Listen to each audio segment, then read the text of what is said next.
and welcome to C Squared, the podcast that reviews Beyond the Speed of Light.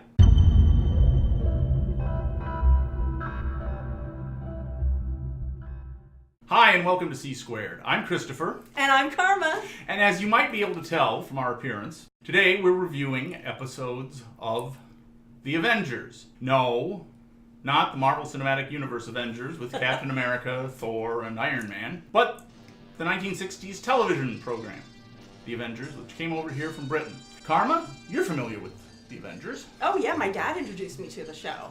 And I first discovered it watching reruns on the CBS late night movie. Oh boy. When I was 14. Everyone else would be out on Friday nights partying. I'd stay home and watch reruns of a decade-old British TV show. That's why I love you. And it's why I love you. A little background on the Avengers. I'm going, in addition to the bowler, I'm going to put on my television historian hat right now. The Avengers first began in Britain on the ITV, the Independent Television Network. It was sort of a spiritual successor to the program Police Surgeon, which starred Ian Hendry. The Avengers started in 1961 with Ian Hendry playing Dr. David Keel, a physician whose wife is murdered after she witnesses a drug deal gone bad. And Hendry wants to capture the murderers, and a mysterious guy named Steed shows up and says, well, I'll help you avenge your wife's murder if you help me on some of my cases. Steed is some kind of government employee. They never make certain at any point in the series exactly what he is, if he's a policeman or if he works for Scotland Yard or if he works for MI5 or some other government agency. But anyway, he's doesn't matter. Some kind of government guy who deals both with crime and later with espionage stuff. The first season, Steed and Keel worked together taking down various criminal enterprises. The second season, Ian Hendry wanted to move along to a movie career, so Steed, who had been kind of the sidekick character, now moves up to being the lead character. The second season, he has a couple different partners, but the big innovation was that he's partnered with a woman named Kathy Gale. And legend has it that what they did is they just took scripts that had been written for the male David Keel character and just had a woman do the scripts, with the result that the woman ends up seeming very ballsy. She's able to argue with Steed, an action girl who can handle a gun, who's a judo expert. All of this just seems very mundane today, but we have to remember this is 1962, 63. This was a radical innovation back then. It was really amazing stuff. Kathy Gale is played by Honor Blackman, who most people today would remember as the lesbian pilot in the James Bond movie Goldfinger. She was a lesbian in that film? Well, yes, I say lesbian, but of course the way the movie plays it is that after James Bond sleeps with her, she's not a lesbian anymore because Bond is just that awesome in bed that, what woman would stay a lesbian when you can have James Bond? Exactly. Anyway. And was it Sean Connery at that? That was Sean Connery. See, that's so that in addition to being awesome in bed, he can slap her around if he needs to. Hey. That was Sean Connery. That was. Anyway, after 2 seasons, she moves along. Honor Blackman left the show, and they wanted to continue this trend of a sort of female assistant or associate of Steed. So they hired Diana Rigg to play a character with man appeal, M-appeal. Oh! Which is where her name came from, as Mrs. M. Appeal. And she also is an expert in judo, karate, fencing, and she's sort of a polymath genius who basically, the way the show evolves, Steed knows upper class manners and spy stuff, and Emma pretty much knows everything else. She's a scientist and a historian, and that's part of what makes her so awesome. In addition to the fact that she's played by Diana Rigg, I will wax rhapsodic. What are you doing? Wiping the drool off. Very true. I will wax rhapsodic about Diana Rigg and the vast influence she had on me as a teenager at a later date. Suffice to say, This is the episode we're talking about today is from season 4 of the Avengers. It's in black and white. At this point, the show is still mostly a crime spy drama, but it begins edging in the direction of science fiction. Now, the show really took off in America in a big way in the 5th season, which was in color, was shown on the American ABC network, and that's the one that most Americans are most familiar with. There's a huge amount of British wit, wonderful banter and interplay between Steed and Mrs. Peel, lots of science fiction plots, very whimsical, very tongue-in-cheek. It's an absolute delight. At this point, we're not quite there yet, but the reason we're talking about this episode today is because it's sort of the first glimmering the Avengers had of moving in the direction of science fiction.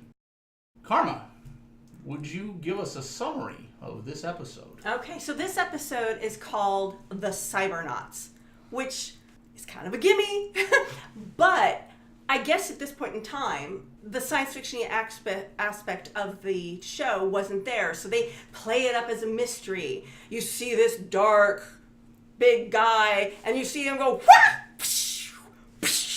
on people's necks when they die, and the whole mystery is, who is this big guy that's going around karate chopping people and killing them in such a way that there's no blood, there's no bruising, they're just dead, their necks broken perfectly.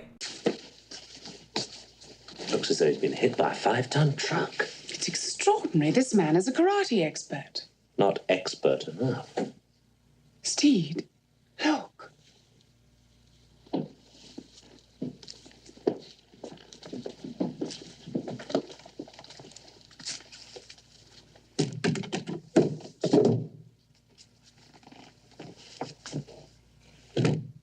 Big fella. And the little, what you think at first might be a red herring, but is actually not, is after each kill, the person takes a pen and breaks it. And you just think that's some sort of weird quirk. Well, it turns out that this person who's going around killing is actually a robot. And it knows how to go after its target because the target has a pen with a radio signal coming out of it. And so as it evolves, you find out that there's this guy who's going around killing his competition because he wants to buy some uber tiny transistor computer. It's better than a transistor. It's computer chip things. They don't call it a computer chip because they didn't have those yet. But yeah, that's basically. But what basically, what was it? A Korean or a Japanese company has created. Yeah, there's a couple different companies that are competing for. Oh yes, the Japanese company has created it. Has created these microchips. Microchips, I think, is what they call them. It may be. Anyway, all the people who are trying to buy these microchips are getting killed off because this guy who had invented something and then got injured and now he's in a wheelchair and he lives in this completely automated place where nothing but robots take care of him. And he's got this robot that he's trained to be a killer. And of course there's this whole big tension scene where Emma Peel's walking around with a pen and Steed has to try and save her, but he's caught in the very handy air vent that just happens to be human size and happens to hold his weight. Well, which we have to admit that everywhere from the Enterprise to the Sea View on Voyage to the Bottom of the Sea to pretty much every show from this era all have gigantic air conditioning vents that are big enough for a man to crawl through. Yes, because that's handy. So anyway, long story short, Emma Peel's life is in danger. Steed eventually saves the day, and the really cool ending is they have the two robots going after each other until the one who wasn't the killer his brain falls out, and then the killer one just stops because he's done what he needed to do, and they walk off. And the mad scientist is dead. And the mad scientist. He tried to get between them and say, "No, stop fighting." And yes, they and both shoot him. chopped him. Yeah, so that's pretty much it in a nutshell. What did you think of the episode? I really enjoyed it overall. It was kind of cool to see sort of a historical aspect of the whole robot genre. Mm-hmm. And, of course, I always love the interplay between Steed and Emma. Yes, Steed, and I'm Emma, in case you hadn't noticed.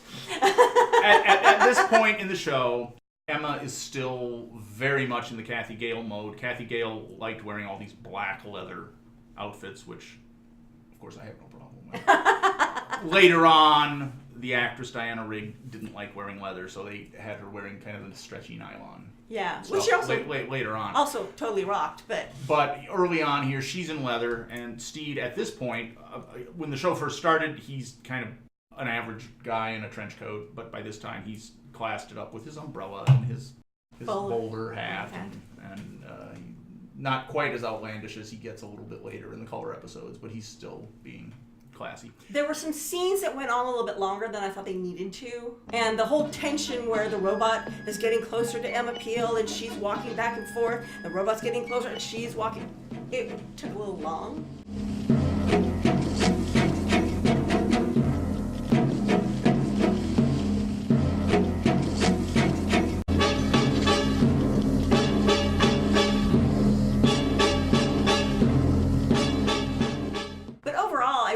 It was fun.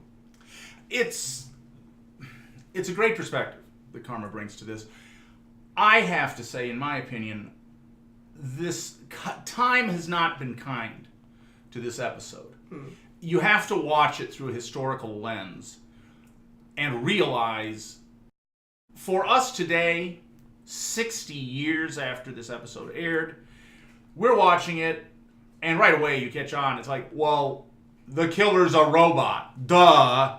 It's called the Cybernauts. But at that time, robots were comic strip stuff, and the Avengers was not a comic strip show. Yeah. It was not a kids show. It was kind of a serious Cold War drama, and to have this in there was probably a big surprise to a lot of people. There's a lot of stress on automation, which of course looks humorous today because the way the mad scientist programs his robot is to have a little punch card that he has to feed into the computer. And so for the time, this probably was very cutting edge science fiction. Today, it's very slow moving.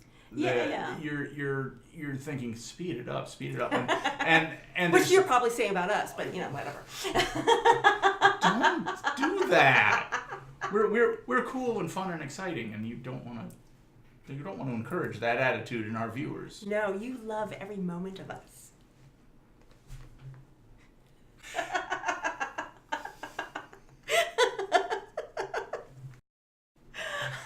I don't even remember what I was going to say.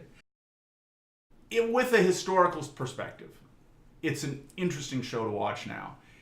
It's interesting in that at this point, as I mentioned previously, the show's not really science fiction yet.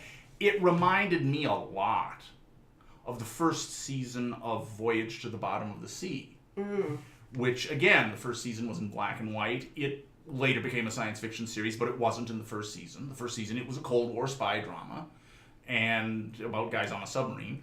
Here, this is the third episode Emma Peel is in. The first two episodes, one of them, the Russians are establishing a secret base in a British town. The second one, they're trying to destroy Britain's early warning radar. It's very standard spy show stuff.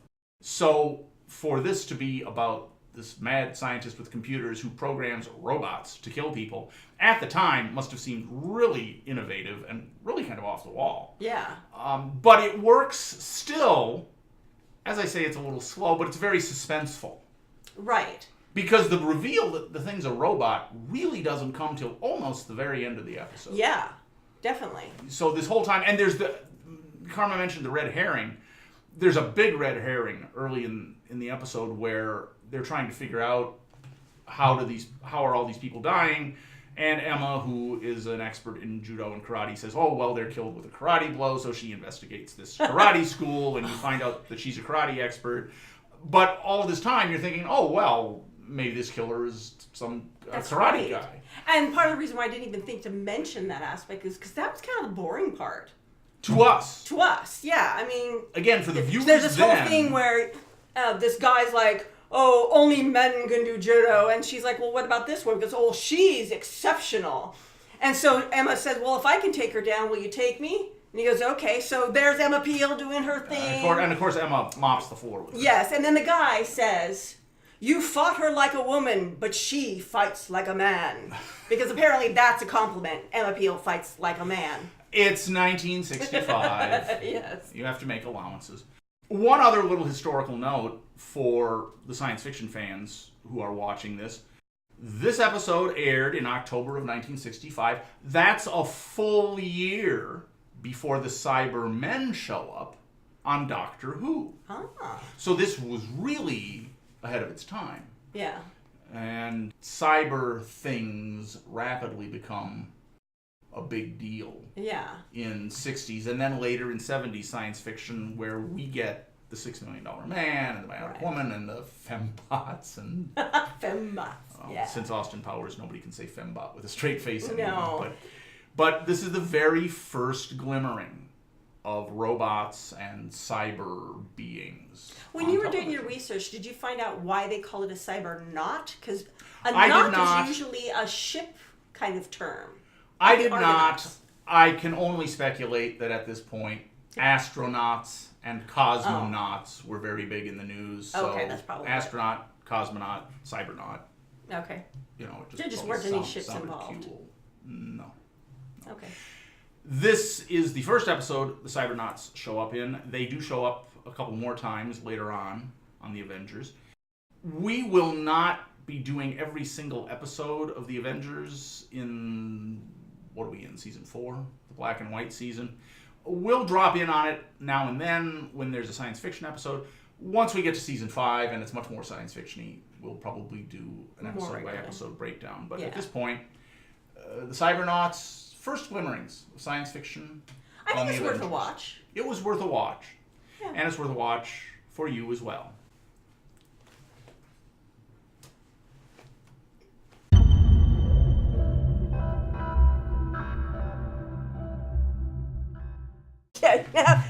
Or the biker chick and the Republican.